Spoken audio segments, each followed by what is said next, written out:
నమస్తే, నేను అన్నపూర్ణ మామిడిపల్లి విజయవాడ రుచులనే చేర్చుకున్న ఈరోజు మీకు దొండకాయతో కుర్మా చూపిస్తాను. ఈ కుర్మా మనం చపాతీల్లోకి, రోటీల్లోకి, పుల్కాల్లోకి, కావాలంటే ఫ్రైడ్ రైస్ లోకి వేసుకోవచ్చు, జీరా రైస్ లోకి, ఎందులోకైనా కాంబినేషన్ చాలా బాగుంటుంది.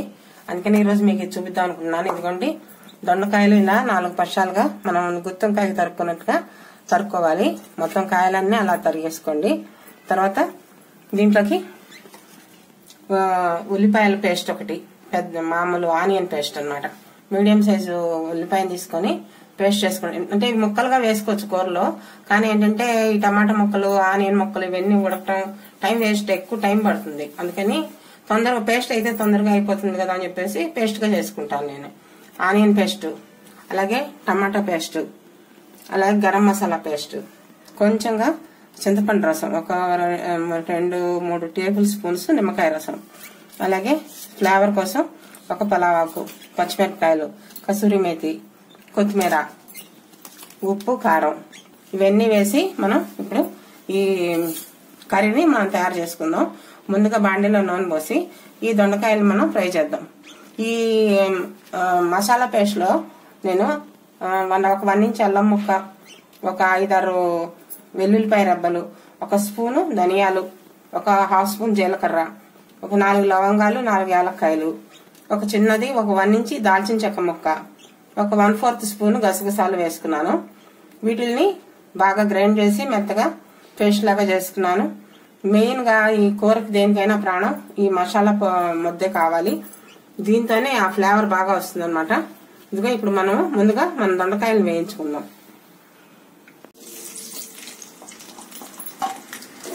ఇదిగోండి, దొండకాయలు బాండీలు వేసాను. ఇది మొత్తం చక్కగా వేయించుకుంటే తొందరగా ఉడికిపోతుంది కూర కూడాను. వేయించిన ఫ్లేవర్ కూడా మంచి రుచి వస్తుంది అన్నమాట కూరకి. అందుకని మనం దొండకాయలు 4 పక్షాలుగా చేసి వేయించుకుంటే కాయలు కూడా చూడడానికి లుక్ వస్తుంది, బాగుంటుంది. కొత్తగా మొక్కల్లాగా తరి చేసుకునే కంటే కూర ఇలా చేసుకుంటే చాలా అట్రాక్టివ్ గా ఉంటుంది. అందుకని దొండకాయలు ఇలా వేయించుకుందాం.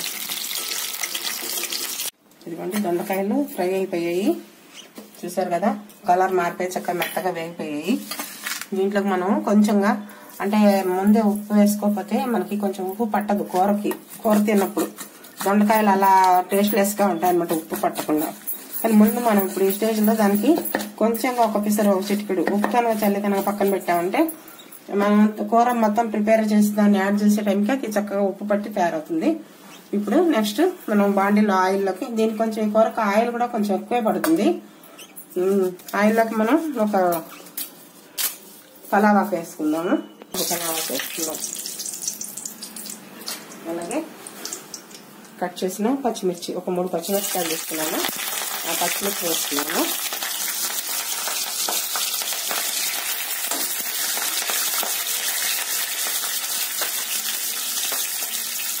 అలాగే నూరుకున్నటువంటి మసాలా ముద్ద వేసుకున్నాం ముందర.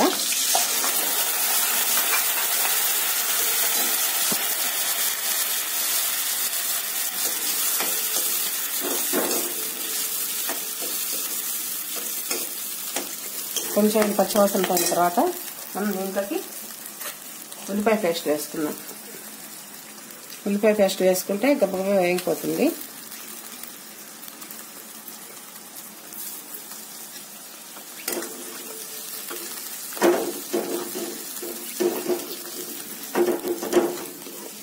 సరే కదా, నూనె పైకి తేలుతుంది. అంటే మనం నూనె కొంచెం ఎక్కువ వేసుకున్నాం కదా కూరలోకి, అందువల్ల ముందుగానే నూనె పైకి వస్తుంది.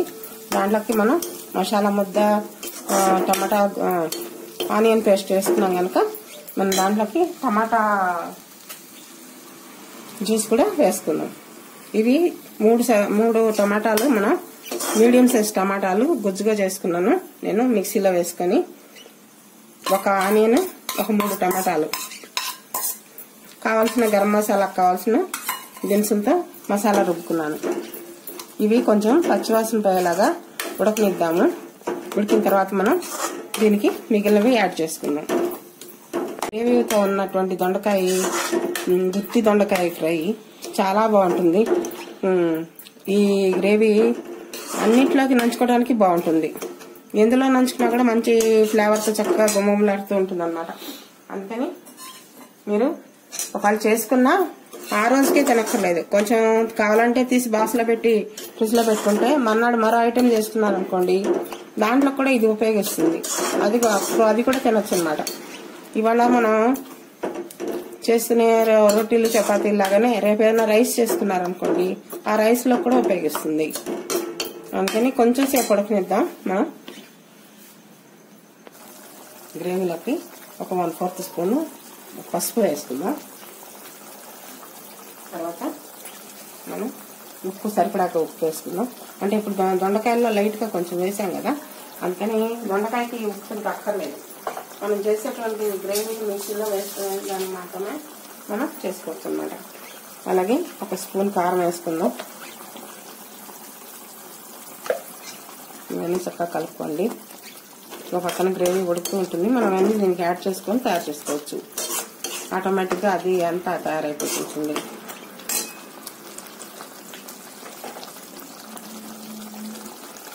దీంట్లోకి ఒక 2 టేబుల్ స్పూన్స్ చింతపండు రసం తీసుకుందాం. ఎందుకంటే ఇది కొంచెం పులుపు ఉంటే బాగుంటుంది ఈ కర్రీ. పులుపు అంటే మనకి దొండకాయలు అసలు పులుపు ఉండవు కదా, ఇప్పుడు అందులో వచ్చే కాయలన్నీ బాగా చప్పగా ఉంటుంది. అందుకని మనం కొంచెంగా చింతపండు గుజ్జు దీంట్లో వేసుకోవడం, లేదా మసాలా ముద్ద రుబ్బేటప్పుడు అందులో 2 రెబ్బలు చింతపండు వేసుకోవడం కానీ ఎలాగైనా చేసుకోవచ్చు. ఎవరు వీళ్ళని బట్టి వాళ్ళు. రసంగా తీసుకుంటే మనకు క్వాంటిటీ తెలుస్తుంది అన్నమాట. అది అందుకని మనం ఇలా చేసుకుంటేనే మనకి ఐడియా ఉంటుంది బాగా. చింతపండు వేస్తే మామూలు కంటే కూడా అడిషనల్ టేస్ట్ వస్తుంది. అందుకని నేను చింతపండు రసం వేసాను. ఇదిగోండి గ్రేవీ అంతా చక్కగా ఉడుకుతుంది. దీంట్లోకి మనం దొండకాయ ముక్కలు యాడ్ చేద్దాం. వేయించి పెట్టుకున్నటువంటి దొండకాయ ముక్కల్ని మనం యాడ్ చేద్దాం. మొత్తం చక్కగా కొట్టుకులాడుతూ ఉడుకుతూ ఎంతో బాగుంటుంది. గ్రేవీ కొంచెం మనకి ఎక్కువ కావాలి కనుక, నంచుకోవడానికి దేంట్లోకైనా సరే కావాలి కనుక కొద్దిగా వాటర్ వేసుకుందాం. ఒక 1/4 కప్పు వాటర్ వేసుకుందాము. దీంట్లోకి మనం ఈ కూరలోకి మెంతాకు, మామూలు కసూరి మెంతి అని నాకు షాప్లో అమ్ముతుంటారు. నేనేంటంటే దానికంటే కూడా మెంతాకుని తీసుకొని నేను ఇంట్లో పోసుకొని దాచిపెట్టుకుంటాను. దాన్ని కసూరి మెంతి కింద వాడతాను. ఇదిగోండి ఇలా కొంచెం నలిపేసేసి కనుక మనం పొడిపొడిగా వచ్చేలాగా నడిపేసేసి కనుక వేస్తే ఆ మెంతి ఫ్లేవర్ కూడా కర్రీకి ఇంకా మంచి టేస్ట్ వచ్చేలా చేస్తుంది అన్నమాట. నేను మొత్తం వేసేసుకుంటే చక్కగా ఉడుకుతుంది. అలాగే కొత్తిమీర కొంచెంగా కొత్తిమీర వేసుకున్నాము.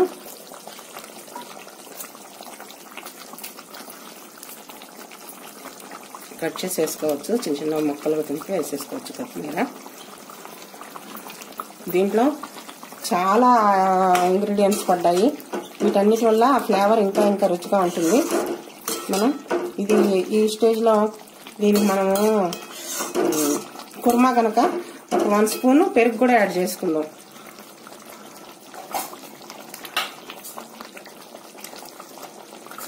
గట్టిగా ఉన్నటువంటిది 1 స్పూను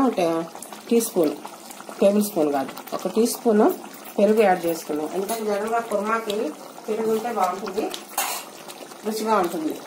కాకపోతే పెరుగు ఇష్టం లేదు తెల్లని వాళ్ళు వేసుకోవాల్సిన కంపల్సరీ ఏం లేదు, దాన్ని స్కిప్ చేసుకోవచ్చు అవసరం అయితే. అది ఎవరి చాయిస్ని బట్టి వాళ్ళకు ఉంటుంది అన్నమాట. ఇదిగోండి కూర ఉడికిపోయింది. చక్కగా దొండకాయలన్నీ అంత బాగా కనిపిస్తున్నాయో చూసారు కదా. దొండకాయలు, పచ్చిమిరపకాయలు, బిర్యానీ ఆకు ఇలా అన్నీ కూడాను గ్రేవీలో తేలుతూ అబ్బా వేసుకొని తిందాం అనేది తినేంత మంచిగా కనిపిస్తుంది అన్నమాట. లుక్ చాలా బాగుంది.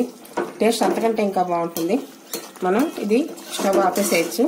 ఎలాగో కొంచెం చల్లారితే మరి కొంచెం గట్టిపడుతుంది, మరి కొంచెం గట్టిపడిన తర్వాత ఆపితే అది ఇంకా గట్టిగా అయిపోతుంది, మన గ్రేవీ తక్కువ ఉండిపోతుంది. సో అందుకని నేను స్టవ్ ఆపేస్తున్నాను.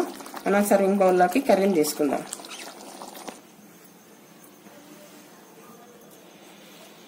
ఇప్పుడు కొంచెంగా కొత్తిమీర దీంట్లోకి పైన వేసుకున్నాను. కుర్మా అంతా తయారైపోయింది. దీన్ని మనం ఏ ఐటెంలోకి కావాలంటే ఆ ఐటెంలోకి పెట్టుకొని తింటమే. కొంచెం చల్లారనివ్వండి, చల్లారితే ఇంకా కొంచెం బాగుంటుంది. ఇది ఇవాళ చేసుకుంది రేపటికి కూడా పాడవదు ఉంటుంది. ఫ్రిడ్జ్లో కనుక పెట్టుకుంటే 2 రోజులైనా కూడా పాడవకుండా ఏ ఐటెం చేసుకుని దాంట్లో యూజ్ చేసుకోవడానికి వీలుగా ఉంటుంది. మీరు కూడా ఈ దొండకాయ కుర్మాని చేసుకొని దాంతో పాటు సైడ్ ఏదో ఒక డిష్తో తిని మీరు ఎంజాయ్ చేయండి. ఉంటాను మరి నేను.